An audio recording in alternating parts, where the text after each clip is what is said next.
বর্ষাকালীন মরিচ চাষের জন্য সেরা 4টি জাতের সাথে আজকে আপনাদেরকে পরিচয় করে দেব। আসসালামু আলাইকুম প্রিয় ভিউয়ার্স, আশা করি সবাই ভালো আছেন। আজকে আমি রয়েছি আব্দুল হামিদ আপনাদের সাথে। আপনারা দেখছেন কৃষির কাহিনী ইউটিউব চ্যানেল। যারা বর্ষাকালীন মরিচ চাষ করার জন্য প্রস্তুতি নিয়েছেন তাদের জন্য আজকের ভিডিওটি খুবই গুরুত্বপূর্ণ হতে চলেছে। তাই ভিডিওটি শুরু থেকে শেষ পর্যন্ত দেখলে আমি মনে করব একজন কৃষকের অনেক উপকারে আসবে। আর যারা আমাদের এই ইউটিউব চ্যানেলে নতুন দর্শক রয়েছেন তাদেরকে বলবো আমাদের এই ইউটিউব চ্যানেলটি সাবস্ক্রাইব করে এগিয়ে নেবেন। চলুন ভিউয়ার্স, জেনে আসি বর্ষাকালীন কোন 4টি মরিচের জাত চাষ করিলে লাভবান হওয়া যাবে। তো 4টি জাতের ভিতরে প্রথমে 1 নম্বর জাত হিসেবে রেখেছি আমরা নাগা ফায়ার কিং। বর্ষাকালীন মরিচ হিসেবে আপনারা এগ্রো ওয়ানের নাগা ফায়ার কিং এই হাইব্রিড মরিচটি চাষাবাদ করতে পারেন। নাগা ফায়ার মরিচের বৈশিষ্ট্যসমূহ গড় সবুজ ও লম্বায় 10 থেকে 12 সেমি হয়ে থাকে এবং এই মরিচটি 55 থেকে 60 দিনে প্রথম ফলন দিয়ে থাকে। একর প্রতি 20 টন উৎপাদন হয়ে থাকে এবং এই নাগা ফায়ার মরিচটি রোগবালাই সহনশীল জাত। জীবনকাল 180 থেকে 240 দিন। বর্ষাকালীন মরিচ চাষ হিসেবে 2 নম্বরে রেখেছি আমরা সানডোপ। আর এই হাইব্রিড সানডোপ মরিচটি খুবই অল্প সময়ে বেশি ফলন দিয়ে থাকে, তাই আপনারা এই হাইব্রিড সানডোপটি বর্ষাকালীন মরিচ হিসেবে চাষাবাদ করতে পারেন। সানডোপের চারা রোপণের 55 থেকে 60 দিন পর 10 দিন অন্তর অন্তর মরিচ উত্তোলন করা যায়। মরিচের দৈর্ঘ্য 10 থেকে 11 সেমি হয়ে থাকে। একর প্রতি ফলন 16 থেকে 18 টন। তাই আপনারা এই সানডোপ মরিচটি বর্ষাকালীন চাষাবাদ করতে পারেন। সানডোপ মরিচের গাছ অনেক বড়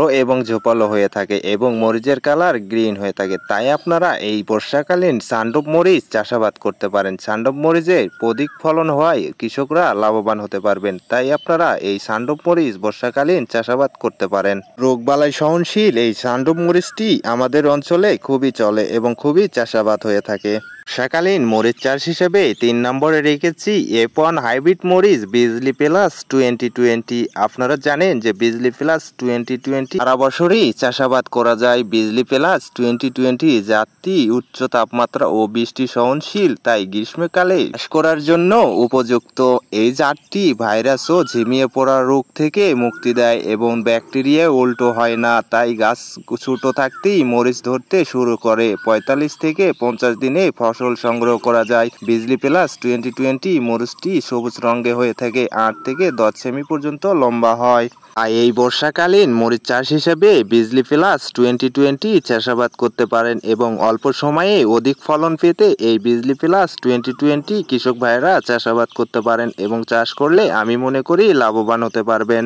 অল্প সময়েই আপনারা বেশি ফলন উত্তোলন করতে পারবেন। বর্ষাকালীন 4 নম্বর মরিচ চাষ হিসেবে আপনারা বিজলি গোল্ড 2020 চাষাবাদ করতে পারেন। বর্ষাকালীন 4 নম্বর মরিচ হিসেবে 2020 সারা বছরই চাষাবাদ করা যায়। জাতটি উচ্চ তাপমাত্রা ও বৃষ্টি সহনশীল, জাতটি ভাইরাস সহনশীল, তাই গাছ ছোট থাকতেই মরিচ ধরতে শুরু করে। 45 থেকে 50 দিনেই ফসল সংগ্রহ করা যায়। মরিচের আকর্ষণীয় সবুজ রঙের এবং ঝাঁঝালো পরিমাণ বেশি, তাই বর্ষাকালীন মরিচ চাষ হিসেবে বিজলি গোল্ড 2020 চাষাবাদ করতে পারেন এবং এই জাতটি আমিও চাষাবাদ করি। তো ভিউয়ার্স, অবশ্যই ভিডিওটি যদি উপকারে এসে থাকে এবং যদি ভালো লেগে থাকে তাহলে অবশ্যই আমাদের এই ইউটিউব চ্যানেলটি সাবস্ক্রাইব করবেন এবং এই ভিডিওতে লাইক দিয়ে দিবেন।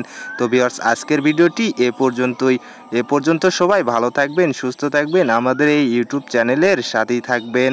তো ভিউয়ার্স, আমি এবারও মরিচ চাষ করতেছি আর মরিচ চাষের A to Z ভিডিও আপনাদের মাঝে শেয়ার করব, তাই আমাদের এই ইউটিউব চ্যানেলের সাথে থাকতে কেউ ভুলবেন না।